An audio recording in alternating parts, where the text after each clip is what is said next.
Hey everyone, it's Redditbot here again, and today, the trending posts we will be looking at is: a tired flight attendant is ordered to get an in-flight movie that is interesting enough and maliciously complies. This malicious compliance belongs to my beautiful wife, but since it is from many decades ago, from a time before we knew each other, we will call her classy flight attendant here. First, the usual disclaimers: I am on a computer, so completely responsible for the formatting. English is both my first and third language, and my mother was a school teacher, so I am also completely responsible for my use of grammar and spelling. Although I do not care to hear about it if the spelling tends to vacillate between British and American standards. Or the punctuation for that matter.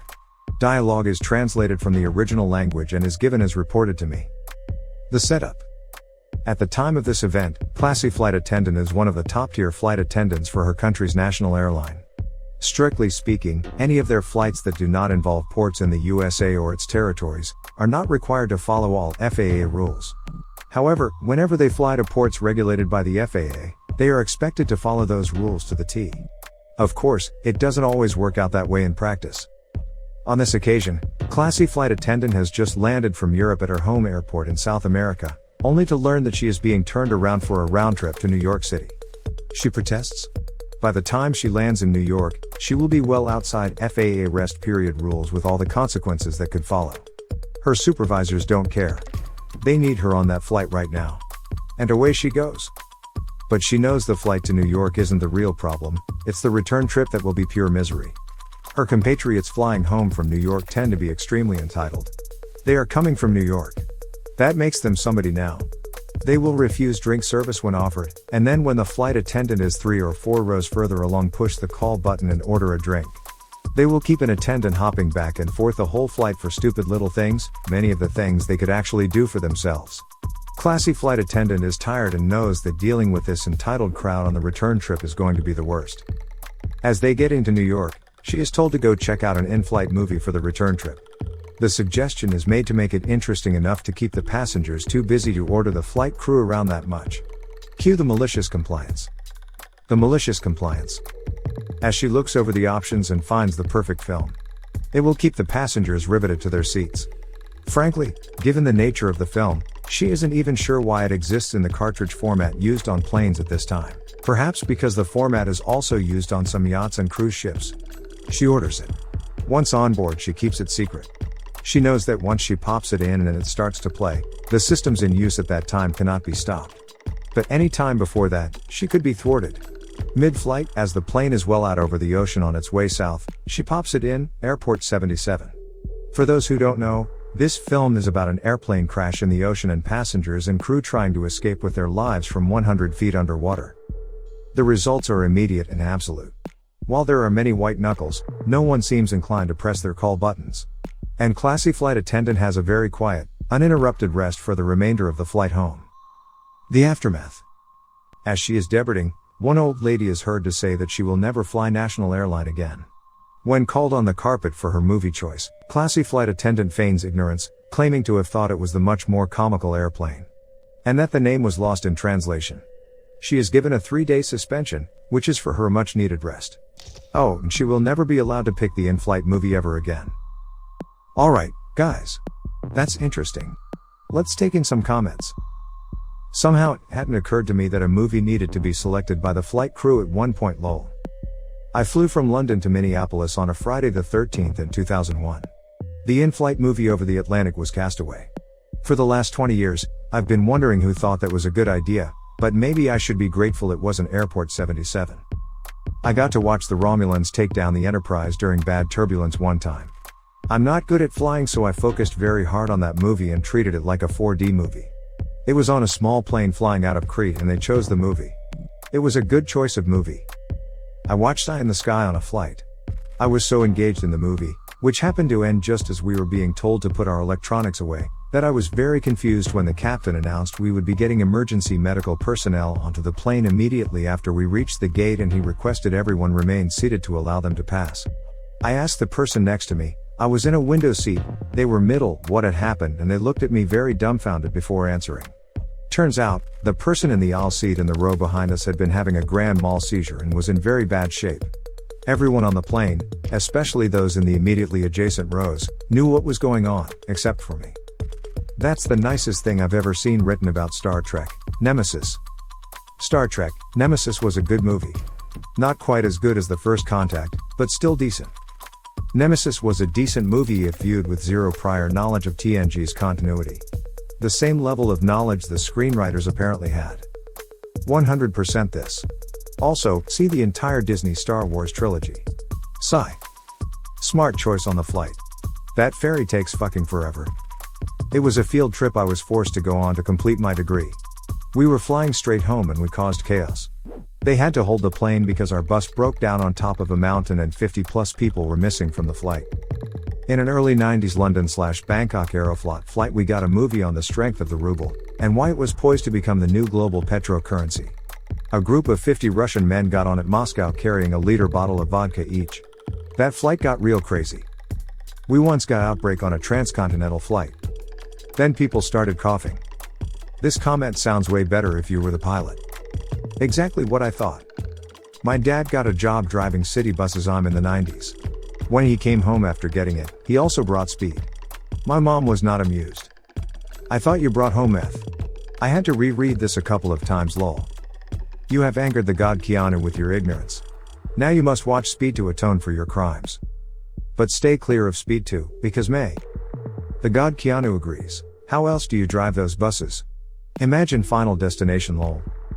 I flew from San Fran to Maui in 2004, after coming off a flight from NZ to San Fran, and the movie was The Day After Tomorrow, not very relaxing flying over all that water given it is a climate disaster movie. And of course, wondered in what world someone thought that was suitable in-flight viewing. That movie pissed me off, especially during the plane scene when he's dodging all the falling buildings. I was sitting there screaming it's an airplane. Climb you stupid motherfucker and you won't have to dodge them. Isn't that 2012 with John Cusack? Or just similar? Someone who's not scared of flying and it's business as usual. So you just select a random lowbrow popular movie? It wouldn't have occurred to me that that would be problematic. It's just some kids in a library, a Russian ship, wolves, and some dad walking to meet his daughter. What are you doing, step climate change? Awkward silence. Alabama has entered the chat. His son, not his daughter. I'd much prefer to save Emmy Rossum than Jake Gyllenhaal too, but maybe Dennis Quaid had his reasons. Ike.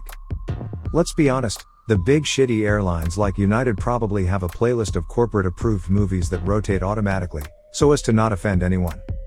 The bigger airlines usually have an if you are on flights going east this month, the movie will be X, and if you are on flights going west this month, the movie will be Y. Removes that, and also means travelers are less likely to be complaining they already saw something. What if you're going north? Then for north/south travel, you factor in the Coriolis effect to determine if you're really moving east or west. Half the screen is one movie, the other half the other movie. Northern exposure. Score. No, letter Kenny. Fuck you, Shorsey. Uncle Buck. The washing machine scene is great for keeping the kids quiet. Oh Canada, Canada. North by Northwest? You know nothing, Jon Snow. Then you sit in silence. North, 1994, starring Elijah Wood. I have no idea why Rob Reiner, or anyone else, wanted to make this story into a movie, and close examination of the film itself is no help. North is one of the most unpleasant, contrived, artificial, cloying experiences I've had at the movies.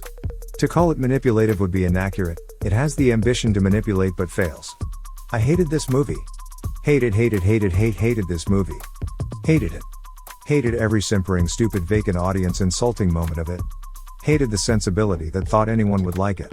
Hated the implied insult to the audience by its belief that anyone would be entertained by it. I hold it as an item of faith that Rob Reiner is a gifted filmmaker. Among his credits are This Is Spinal Tap, The Sure Thing, The Princess Bride, Stand By Me, When Harry Met Sally, and Misery.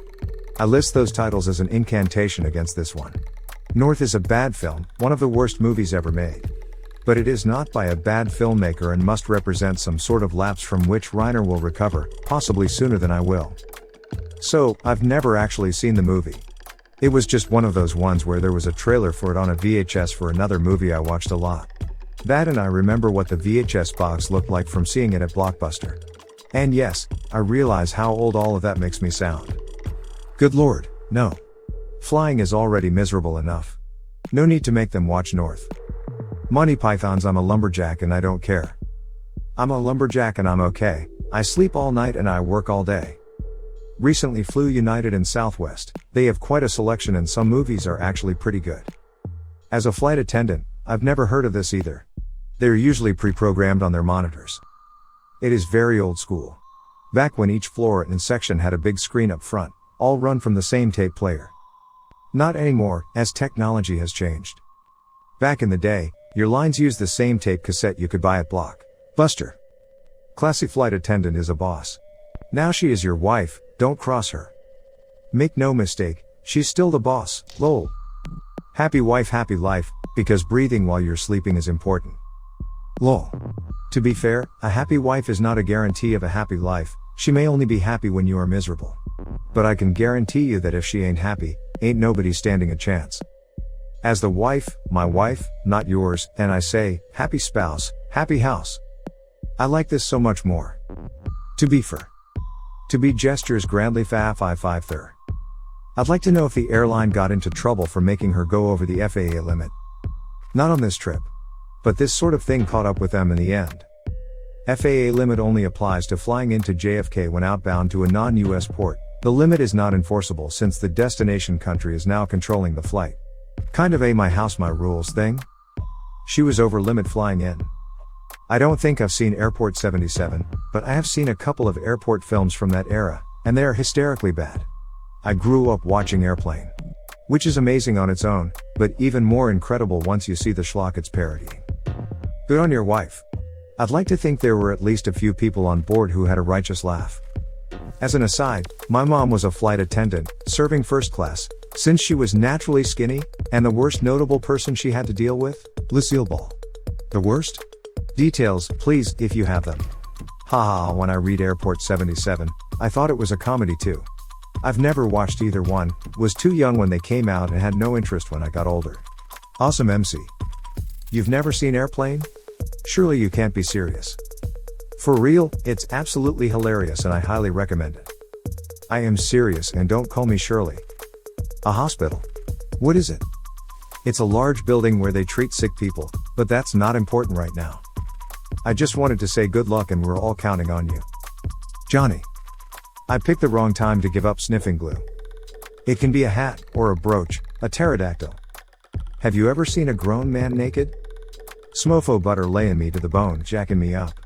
Type me. Oh, stewardess, I speak jive. Yeah, ain't got no sense anyhow. I had never seen it front to back until one friend recently hired a theater for another friend's birthday and that is what they showed. It was hilarious and disturbing at the same time. And guys, that's where we ended today. Comment below, and remember to subscribe for more educative entertaining content like this. As you already know, it's Reddit bot. See you later.